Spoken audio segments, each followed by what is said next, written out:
Guys, apa kabarnya? Gimana?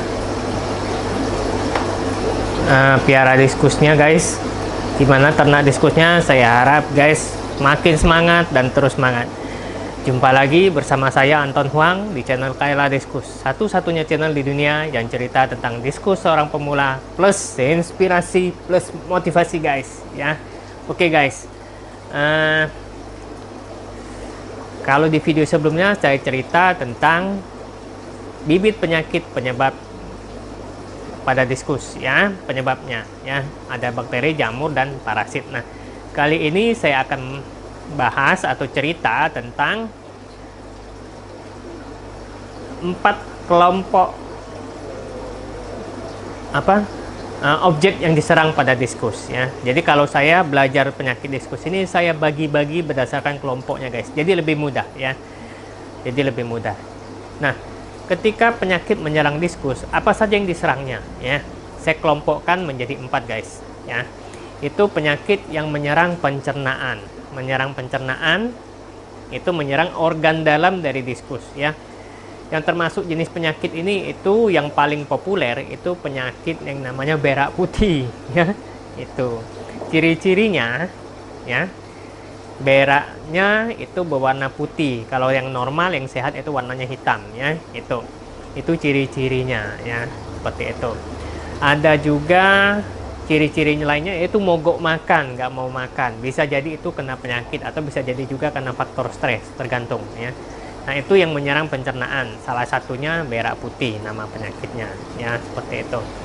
Ada juga yang menyerang ada yang menyerang pencernaan bagian organ dalam ini ya. Itu hole in the head. Loh, hole in the head itu menyerang pencernaan, bukannya namanya hole in the head, lubang di kepala. Betul, ikan diskus mengalami lubang di kepala ataupun awalnya bentuknya jerawat di kepala ya. Itu sebetulnya dia mengalami serangan di bagian internal, di bagian dalam dari pencernaan ataupun saluran pencernaan di diskus ya. Ada bakteri yang namanya bakteri Hexamita, dia menyerang bagian organ dalam. Nah, dia menyedot sari zat di bagian tubuh dalam. Akibatnya bagian tubuh dalam kekurangan. Nah, sebagai konsekuensinya respon badan diskus mengambil sari-sari yang ada di bagian lain, di bagian kepala yang diambil. Sari-sari yang di kepala itu disedot ke dalam sehingga akhirnya kepala itu berlubang ya. Nah, itu menyebabkan penyakit yang namanya hole in the head guys ya. Seperti itu. Jadi diobatin. Ini penyebab bakterinya sama ya, bakteri juga, bakteri Hexamita. Tapi beda dengan yang bakteri yang menyebabkan berak putih tadi, nama bakterinya lain ya, seperti itu guys. Nah, terus yang kedua penyakit yang menyerang kulit guys ya. Itu penyakit yang menyerang kulit. Ini contohnya velvet ya. Tubuh diskus mengeluarkan lendir ciri-cirinya. Tapi hati-hati, lendir itu ada 2 biasanya.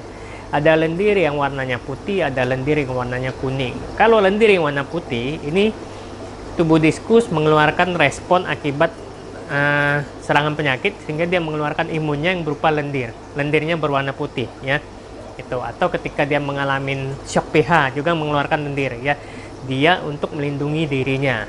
Nah, kalau velvet itu lendirnya warnanya kuning guys. Jadi bedakan lendir antara velvet, penyakit velvet, dan lendir ketika imun si ikan keluar ya, beda warna. Seperti itu. Jadi penyakit yang menyerang kulit itu saya kelompokkan lagi ya. Di situ ada velvet, ada fin rot, ada itch, penyakit gatal, itch bleach apa namanya ya. Saya nggak begitu hafal nama-nama ilmiah. Seperti itu ya. Ini yang menyerang kulit. Terus ketiga, penyakit yang menyerang pernafasan ya. Menyerang pernafasan itu namanya gill fluke guys ya. Itu saya udah sempat bahas di video sebelumnya ya. Ini parasit penyebabnya. Itu ada lagi penyakit yang menyerang mata guys, menyerang mata. Ini cloudy eye contohnya ya, mata berkabut ya, cloudy eye. Tapi sebetulnya ini bukan penyakit yang berat kalau menyerang mata cloudy eye. Ini akibat ketidakseimbangan di air guys ya, parameter air tidak sesuai sehingga mengakibatkan gangguan metabolisme ikat Nah, yang akhirnya matanya berkabut. Untuk mengatasinya nggak perlu obat biasanya kalau untuk mata berkabut ini. Cukup dengan garam ikan dan pasang heater. Dan sering water change, sering ganti air. Tapi kembali lagi, saran saya water change-nya maksimal 50% ya. Boleh 90% ataupun lebih dari 50% sampai 90% asalkan airnya udah bagus. Yang sesuai sehingga tidak menyebabkan tubuh diskus kaget ya. Seperti itu guys. Jadi saya kelompokkan 4 ya. Menyerang pencernaan, menyerang kulit, menyerang pernafasan, dan menyerang mata ya, menyerang mata gitu. Dan Diskus Care udah mengeluarkan produk-produk khusus untuk itu ya. Itu ini kayak iklan aja guys ya. Nah, ini informasi aja guys ya. Informasi. Jadi di Diskus Care itu ada produk namanya formula anti sesak nafas. Ini untuk yang menyerang pernafasan guys. Itu. Nah, kalau misal diskusnya mogok makan, apalagi kalau udah berak putih, itu Diskus Care mengeluarkan produk yang namanya anti mogok makan. Seperti itu guys ya. Nah, untuk bahas detail tentang penyakitnya ya, akan saya uraikan satu persatu di masing-masing video. Saya usahakan seperti itu guys ya, agar lebih detail seperti itu. Oke guys, sekian cerita kali ini. Saya harap guys tetap semangat di tahun 2022 ini, terus mengejar impian dan tujuan-tujuan per bulannya. Salam hebat luar biasa, salam Diskus luar biasa guys.